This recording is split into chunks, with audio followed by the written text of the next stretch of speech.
I've seen a lot of people talking about the 144. Well, if you read Psalm 144, it's a psalm of David.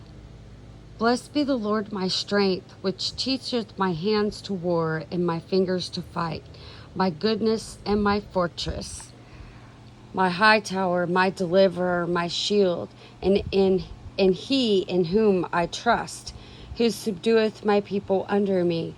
Lord, what is man that thou takest knowledge of him, or the son of man that thou makest account of him? Man is like to vanity, his days are a shadow that passeth away. Bow thy heavens, O Lord, and come down, touch the mountains, and they shall smoke. Cast forth lightnings and scatter them, shoot them out thine arrows and destroy them. Send thy hand from above, rid me and deliver me out of the great waters, from the hand of the strange children, whose mouth speaketh vanity, and whose right hand is the right hand of falsehood. I will sing a new song unto thee, O God, upon my psaltery, an instrument of 10 strings. I will sing praises unto thee. It is he that giveth salvation unto kings, who delivereth David his servant from the hurtful sword. Rid me and deliver me from the hand of strange children, whose mouth speaketh vanity, and their right hand is a right hand of falsehood.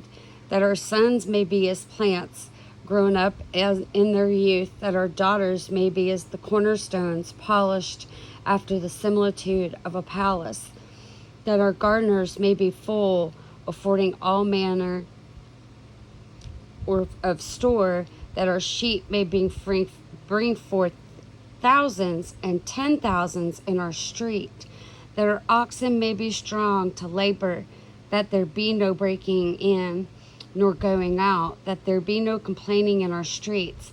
Happy is the people that is in such a case, yea, happy is the people whose God is Lord. So if you think of the 144,000, I know it says that 1,000 may fall by thy side and 10,000 at thy right hand. But if you think of duality, in verse 13, it talks about the sheep bringing forth thousands and 10,000s in our streets. So evil, what is meant for evil, and people fall, down by our sides, just as it's written.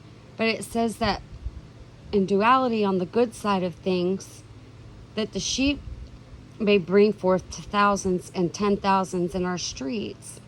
So it's not always a bad thing. Sometimes things can be spoken as a metaphor.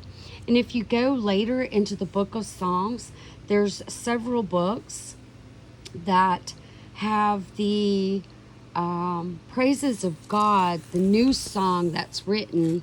And I don't know if I can find it. I didn't have that part pulled up.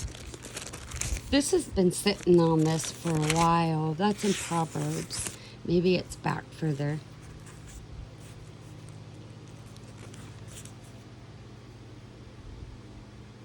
Yeah, it's Praise Ye the Lord. It's also in the book of Psalms. There's several.